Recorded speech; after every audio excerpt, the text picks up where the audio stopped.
भगवान शिव से विलग होकर अपने शरीर को भस्म किया, हिमालय के यहां जाकर के पार्वती जी के रूप में प्रकट हुए। हिमालय पुत्री पार्वती बाल्यावस्था से ही निरंतर ध्यानस्थ रहना शिव अनुराग में। जब किशोर अवस्था हुई, किसी से कोई संभाषण नहीं करती थी माता जी, हर समय भगवान शिव के ध्यान में निमग्न रहना, कठोर तप करना शुरू कर दिया। जो बिल्व पत्र सूख कर गिर जाते थे, माता जी उसको अपने मुख में रख करके पा लेती। एक बिल्व पत्र, अपर्णा, शरीर सूखने लगा। माता जी का नाम अपर्णा, भारी तपस्या।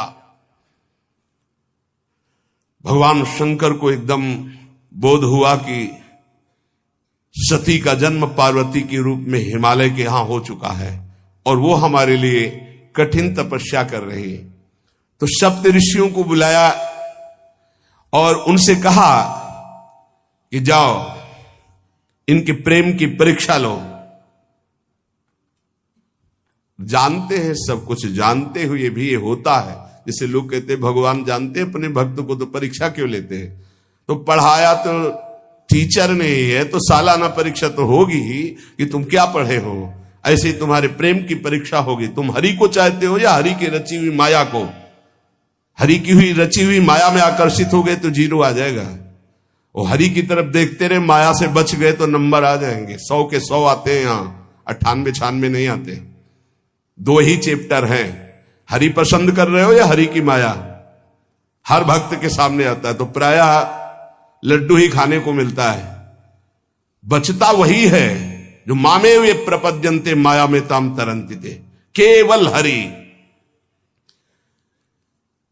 पार्वती पहि जाई तुम प्रेम परीक्षा लेहु, गिरिहि पेरि पठयहु भवन दूरी करेहु संदेहु। हे सप्तऋषियों, जाओ, हमारी आज्ञा है, पार्वती की प्रेम की परीक्षा लो। यदि पास हो जाएं तो उनको तपस्या से निवृत्त करो। बोलो महादेव जी प्राप्त हो जाएंगे। जाओ भवन को चली जाओ, तपस्या की आवश्यकता नहीं। ऋषियों ने जाकर के पार्वती जी को देखा, मानो मूर्तिमान तपस्या विराजमान हो, अस्थिमात्र हुए रहे शरीर, सूखे पत्ते बिल्व के। मुनि बोले, हिमांचल नंदिनी, इतना कठोर क्या प्राप्त करना चाहती हो? किसकी आराधना कर रहे हो? तुम्हारा लक्ष्य क्या है? यदि हम सुनने के अधिकारी हों तो आप कृपा करके बता सकती हैं। पार्वती जी ने कहा, मन बड़ा सकुचाता है आपसे ये बताने में। आप लोग कहीं मेरी हंसी ना उड़ा दें जो मेरा लक्ष्य है। मैंने भी बहुत सिखाने की कोशिश की, लेकिन मेरा मन नहीं मान रहा, हठ पकड़ लिया है। क्योंकि मेरे गुरुदेव ने मुझे जो आकर के बचपन में बता दिया, मैं वही हृदय से स्वीकार कर ली। मनु हठ परा सुनई न सिखावा, चहत बारी पर भीति उठावा। नारद कहा सत्य सोई जाना, बिनु पंखन हम चाहि उड़ाना। मुनियो, वैसे आप भी हंस दोगे, ऐसा लगता है जैसे हम भारी प्रबल धारा में बालू का बांध बनाना चाहती हैं। कहां भगवान शिव और कहां मैं? मेरे गुरुदेव नारद ने बचपन में आकर के कहा, तुम्हारे पति देवाधिदेव महादेव होंगे। बस मैं तब से अपने पति की प्राप्ति की आराधना कर रही हूं। पता नहीं आप मेरी बात सुनकर हंसेंगे कि मानो बिना पंख के मैं आकाश को छूना चाहती हूं। ऋषि हंस पड़े और कहा, बात तो सही है, पर्वत से उत्पन्न हुई हो तो इसलिए तुम्हारी बुद्धि भी हमें लगता है जड़ ही है। नारद के उपदेश से आज तक किसी का घर बसा है? नारद के उपदेश से किसी का घर बसा है?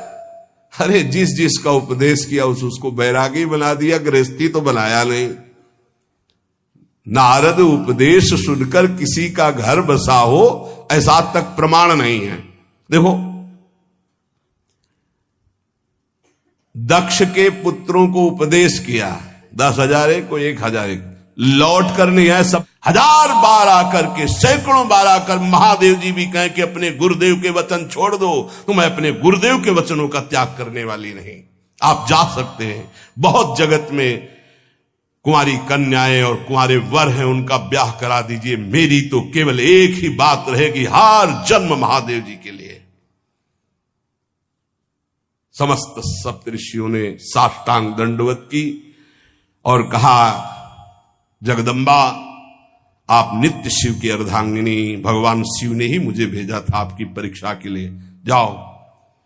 भगवान शिव सब जान रहे हैं, ब्याह पक्का, अब आपको तप करने की जरूरत नहीं है।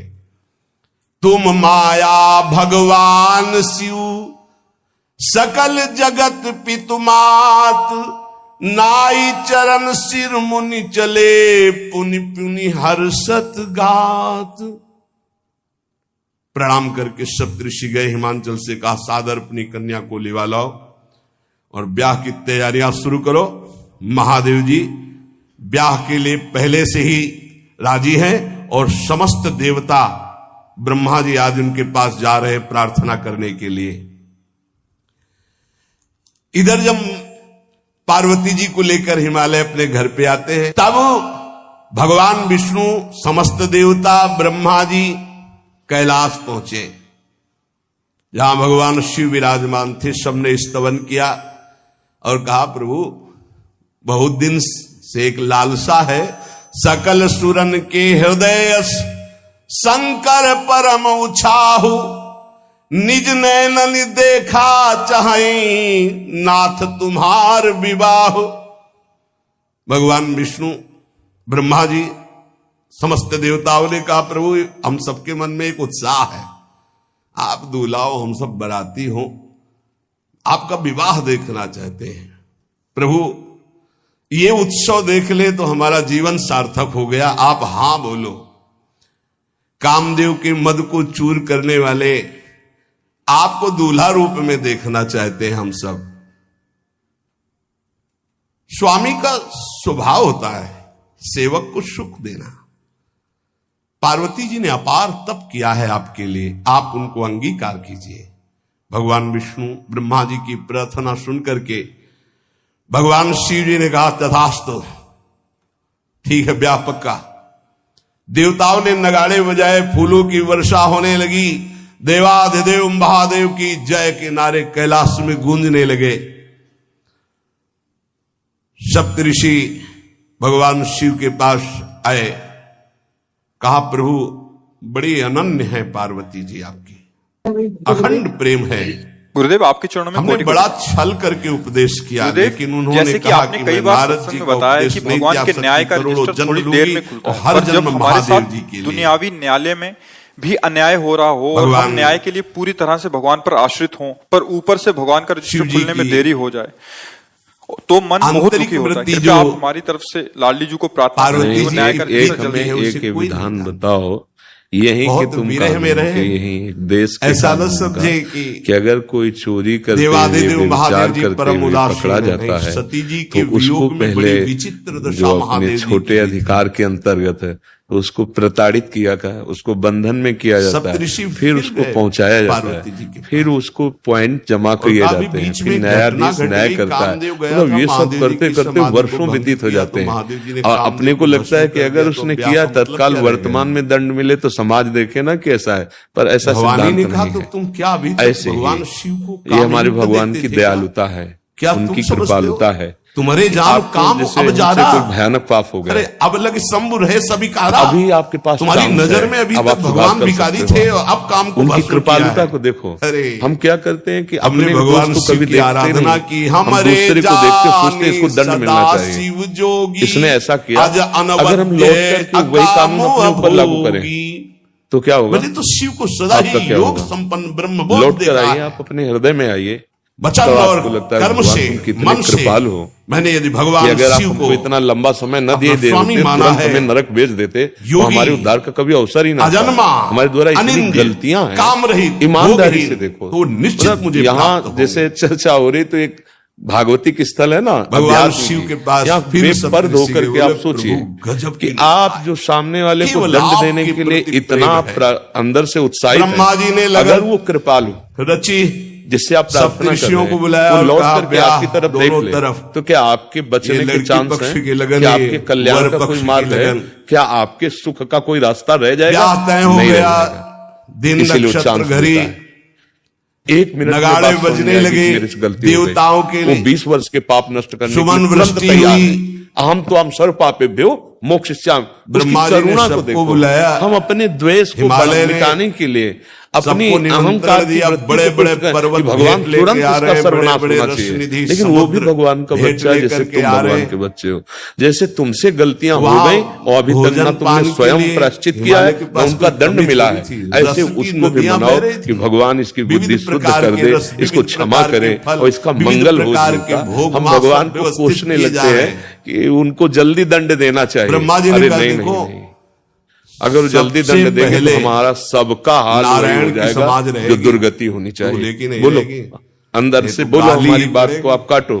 क्या आप प्रवेश पाने के लिए बरातियों में सबसे पहले नारायण, फिर देवराज, जिनको भगवान ने दबा के रखा है, सबसे पीछे दूल्हा आखिरी चांस तक कि अब सुधर जा, हो गई, अब सुधर जा, अब सुधर जा, मैं तेरे सारे पाप सुदुराचार हो, तुम बहुत बड़ा दुराचारी रहा, माना लेकिन चांस है मेरी शरण में हो जा। तभी तो हम यश गाते हैं कि वो बहुत बड़े डाकू थे, फिर वो ब्रह्म ऋषि बन गए, वो बहुत बड़े वैश्यागामी थे, वो महात्मा बन गए। हम भगवान की कृपालुता को न देख करके अगर उनसे दंड विधान मांग रहे हैं तो जरा अपने लिए भी मांग के देखो। अपने लिए तो क्षमा शब्द है, और दूसरे की अगर जरा भी गलती हो जाए तो उसको बीच बाजार में दंड मिलना चाहिए, जिसे लोग समझें। गलती क्यों होती है? अज्ञान में होती है। वो किसी से भी हो सकती है। अज्ञान के कारण जब हम समझते हैं कि इसमें सुख है और उसे भोगना चाहते हैं तो सुख उसमें मिलता नहीं, तो हम भाग पड़ते हैं। इस शरीर में नहीं तो इस शरीर में, इस शरीर में नहीं तो इस शरीर में। हमसे गलती से गलती सबसे हो रही है, सबसे। परत भाठावर पानी तिम जीवे माया लपटानी। ऊपर से बात हम बना सकते हैं, लेकिन ईमानदारी की बात अंदर से सोचो तो गलती सबसे हो रही है। और वो महान पिता सबको चांस दे रहा है, सबको जब हद हो जाती है कि अब तुम सुधरने वाले नहीं हो, तब फिर सुधार के जो नियम है वो फिर दंड विधान लागू हो जाता है। नहीं, हमारे भगवान इतने कृपालु हैं कि आखिरी हद तक क्षमा ही क्षमा करते हैं। उनकी महानता को देखो। जैसे आपका लड़का दूसरी जगह कोई अपराध कर रहा है, दूसरा सोच सकता है कि इसको दंड मिलना चाहिए, लेकिन आप इतने वात्सल्य में इतना झुक सकते हैं। तो वात्सल्य समुद्र भगवान जो सबका पिता है, सबको बराबर प्यार करता है। तो हमें लगता है कि दूल्हे की तैयारी हो रही भाई, ज्यादा दंड देने पर ध्यान न दें, भगवान से प्रार्थना करें कि जो सामने गंदा आचरण कर रहा है, प्रतिकूल व्यवहार कर रहा है, भगवान उसको सद्बुद्धि दे, सत्प्रेरणा दे और उसका भी मंगल हो। जैसे वो हमको क्षमा करते हैं ऐसे उसको भी क्षमा करें। हमें लगता है अगर ये भाव हमारे अंदर आ जाएगा तो हमारा कल्याण भी हो जाएगा और हम सुखी भी हो जाएंगे और भगवान के लाडले बन जाएंगे। पर हमारी दशा गलत है, हमसे बहुत बड़ा अपराध हो जाए तो हमें बिल्कुल दंड नहीं मिलना चाहिए। सामने वाले से थोड़ी भी गलती हो जाए भरपूर दंड मिलना चाहिए। ऐसा कानून नहीं है, ऐसा विधान नहीं है। देखो हमारी सरकार भी इसीलिए इतना लंबा समय देखते जटा का तो मुकुट सवाल आ गया, जटा बंधे का ऐसा मिल जाए जिससे बच जाए। जब बिल्कुल पॉइंट पक्के मिल गए कि अपराधी है ही, और फिर न्यायाधीश कुंडल नहीं तो बहुत तारीखें चलाता है। भूरी भी थी, जरूरत क्या है तारीख की? सोने चांदी चढ़ा दे, लेकिन नहीं, इसमें कृपालुता है, सिद्धांत की कृपालुता है कि वो एक अवसर देता है कि हर जीव से गलती हो जाए। देखो ये तो कोई मानो ही मत कि तुमसे गलती नहीं होगी।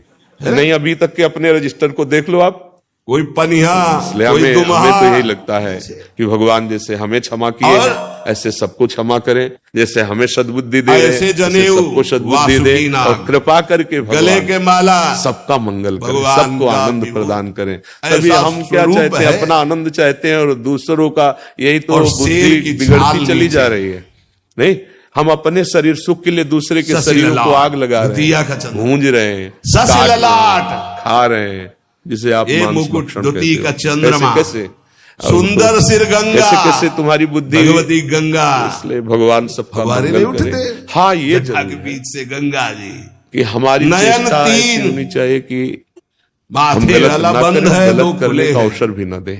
उपवीत भुजंगा जनेऊ, हमारा कानून है, देश में विधान बना हुआ है, संविधान बने, आप उसके द्वारा उसके दंड विधान के लिए प्रार्थना कीजिए और मुंडों की माला रिपोर्ट कीजिए, पर हम अंदर से ही चाहिए कि हमारी जैसे डमरू बधा हुआ करते हैं, हमें सद्बुद्धि नंदकिशोर पे सवार, क्योंकि गलतियां होती ही अज्ञान से। के लिए दुल्हन तो त्रिभुवन चाहे जितने आप बुद्धिमान बनते हो, जब भोगाकर्षण होगा तो तुम्हारी बुद्धि का अपहरण हो जाएगा और वो गलती हो जाएगी। अगर समाज में प्रकाशित हो जाए तो लोग कहेंगे ऐसा है महाराज, लेकिन भगवान ने उसे गुप्त आगे आपकी क्यों? नारायण भगवान उनके चतुर्भुज पार्षद, अगर चाहो तुम तो निकल सकते हो तुम, और हम लोग उसको अपनी चतुराई समझ लेते हैं, भगवान हंस में सवार ब्रह्मा जी अपना गिरते चले जाते, पतित हो जाते। देवराज किसका प्रश्न था? हाँ बच्चा, अगर आप भगवान में आ गया हो तो दूल्हे की तरफ देखे, बोले महाराज विष्णु कहा इसने ऐसा किया, अगर हम लौट करके वही कानून अपने ऊपर लागू करें चलो सब निज निज सहित समाज, आपका क्या होगा? लौट कर आइए, अपने हृदय में आइए, पीछे रहने तो सब अलग अलग समाज चलो, पानी नहीं मिलेगा हिमालय। अगर आपको इतना लंबा समय न दिए होते, तुरंत हमें नरक भेज देते तो हमारे उद्धार का कभी अवसर ही ना था। ईमानदारी से देखो, हंसी कर यहाँ जैसे चर्चा हो रही तो एक भागवती की स्थल है ना, अध्यात्म की, दूल्हा के अनुरूप हम सब बराती नहीं भैया कि आप जो सामने वाले को दंड देने के लिए इतना अंदर से उत्साहित हैं, फिर ब्रह्मा जी, फिर देवराज इंद्र से सब जिससे आप प्रार्थना कर रहे हैं, वो लौट करके आपकी तरफ देख ले, तो क्या आपके बचने के चांस हैं? क्या आपके कल्याण का कोई मार्ग है? क्या आपके सुख का कोई रास्ता रह जाएगा? ही बजाया तो भगवान शिव के पार्षद आ गए। 1 मिनट में बात समझ में शिव अनुशासन सुनि सब आए, प्रभु पद जलद शीश जय हो महाराज, मोक्ष उसकी करुणा को देखो। हम अपने द्वेष को मिटाने के लिए अपनी अहंकार की वृत्ति को पुष्ट करें कि भगवान तुरंत इसका सर्वनाश होना चाहिए, लेकिन वो भी भगवान का बच्चा है, जैसे तुम भगवान के बच्चे हो, जैसे तुमसे गलतियां हो गई अभी तक न तुमने स्वयं प्रायश्चित किया है न उनका दंड मिला है, ऐसे उसको भी मनाओ कि भगवान इसकी भगवान शिव ने बुलाया, इसको क्षमा करें और इसका मंगल हो जीव का। हम भगवान को कोसने लगते हैं कि उनको जल्दी दंड देना चाहिए। अरे नहीं, अगर जल्दी दंड देंगे तो हमारा सबका हाल वही हो जाएगा जो दुर्गति होनी चाहिए। बोलो अंदर से, बोलो हमारी बात को आप काटो। क्या आपसे गलतियां ऐसी नहीं? क्या अपने लोगों से गलतियां ऐसी नहीं जिनको भगवान ने चुपचाप दबा के रखा है आखिरी चांस तक कि अब सुधर जा, अब सुधर जा, अब सुधर जा, मैं तेरे सारे पाप नष्ट कर दूंगा। केवल मानसिक दुराचार हो तो बहुत बड़ा दुराचारी रहा, माना, लेकिन चांस है मेरी शरण में हो जा। अब मुझे तभी तो हम यश गाते हैं कि वो बहुत बड़े डाकू थे, फिर वो ब्रह्म ऋषि बन गए, वो बहुत बड़े वैश्यागामी थे, वो महात्मा बन गए। हम भगवान की कृपालुता को ना देख करके अगर उनसे दंड विधान मांग रहे हैं तो जरा अपने लिए भी मांग के देखें, अपने लिए तो महादेव जी का। और दूसरे की अगर जरा भी गलती हो जाए तो इसको बीच बाजार में दंड मिलना चाहिए जिससे लोग समझें। जानते हो गलती क्यों होती है? अज्ञान में होती है। वो किसी से भी हो सकती है, बुलाया देखो, किसी से भी हो सकती है। अज्ञान के कारण जब हम समझते हैं कि इसमें सुख है और उसे भोगना चाहते हैं तो सुख उसमें मिलता नहीं। करने वाले चरण है, इस शरीर में नहीं तो इस शरीर में, इस शरीर में नहीं तो इस शरीर में, हमसे गलती से गलती सबसे हो रही है। वो सुंदर रूप भगवान शिव का। भूमि परत भा ढावर पानी तिम जीवे माया लपटानी। ऊपर से बात हम बना सकते हैं लेकिन ईमानदारी की बात अंदर से सोचो तो गलती सबसे हो रही है। और वो महान पिता सबको चांस दे रहा है, सबको जब हद हो जाती है अब जो कि अब तुम सुधरने वाले नहीं हो, बरातियों की तब फिर सुधार के जो नियम है मधुर दंड गाए जा रहे हैं। नहीं, हमारे भगवान ने कृपालु है कि आखिरी हद तक क्षमा ही क्षमा करते हैं। उनकी महानता को देख करके, जैसे आप लड़का दूसरी जगह कोई अपराध कर रहा है, मूर्तिमान हो, दूसरा सोच सकता है कि इसको दंड मिलना चाहिए, लेकिन आप आप इतने वात्सल्य में इतना झुक सकते हैं, तो वात्सल्य समुद्र भगवान जी जो सबका पिता है, सबको बराबर प्यार करता मंडप पे, तो हमें लगता है कि हम कोई ऐसा नहीं ज्यादा दंड देने पर ध्यान न दें, भगवान से प्रार्थना करें कि जो सामने गंदा आचरण कर रहा है, प्रतिकूल व्यवहार कर रहा है, भगवान उसको सद्बुद्धि दे, सत्प्रेरणा दे और उसका भी मंगल हो। जैसे वो हमको क्षमा करते हैं ऐसे उसको भी क्षमा करें।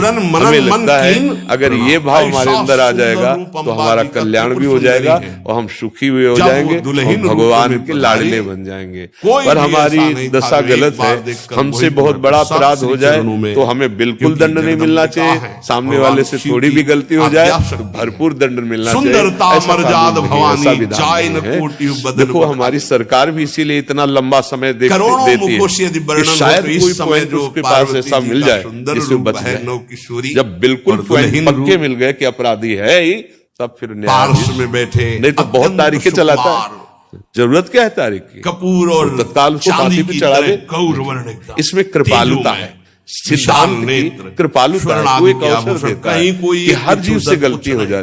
देखो ये तो कोई मानो ही मत कि तुमसे गलती नहीं होगी, नहीं अभी तक के अपने रजिस्टर को देख लो आप। मन रूपी भौरा शिव जी, इसलिए हमें तो यही लगता है कि भगवान जैसे हमें क्षमा किए हैं ऐसे सबको क्षमा करें, जैसे हमें सद्बुद्धि दे रहे ऐसे सबको सद्बुद्धि दे, और कृपा करके भगवान सबका मंगल करे, सबको आनंद। मुनि अनुशासन गणपति पूज्य शंभु आनंद चाहते हैं और दूसरों का यही तो बुद्धि बिगड़ती चली जा रही है। नहीं, हम अपने शरीर सुख के लिए दूसरे के शरीरों को आग लगा रहे हैं, बोले गूंज रहे हैं, काट रहे हैं, खा रहे हैं, मतलब जिसे आप मांस भक्षण पुत्र का भाव आता है। कैसे कैसे कैसे तुम्हारी बुद्धि याद, भगवान सबका मंगल करे। हाँ ये जरूर है, जैसे आज हमारी चेष्टा ऐसी होनी चाहिए कि गणेश है, हम गलत ना करें और गलत करने का अवसर भी ना। गणपति पूजन किया, अगर कोई गलत मुनि अनुशासन गणपति हमारा कानून है, देश में विधान आप उसके द्वारा उस विधान के लिए प्रार्थना, संशय मत करना, रिपोर्ट कीजिए। पर हम अंदर से यही चाहेंगे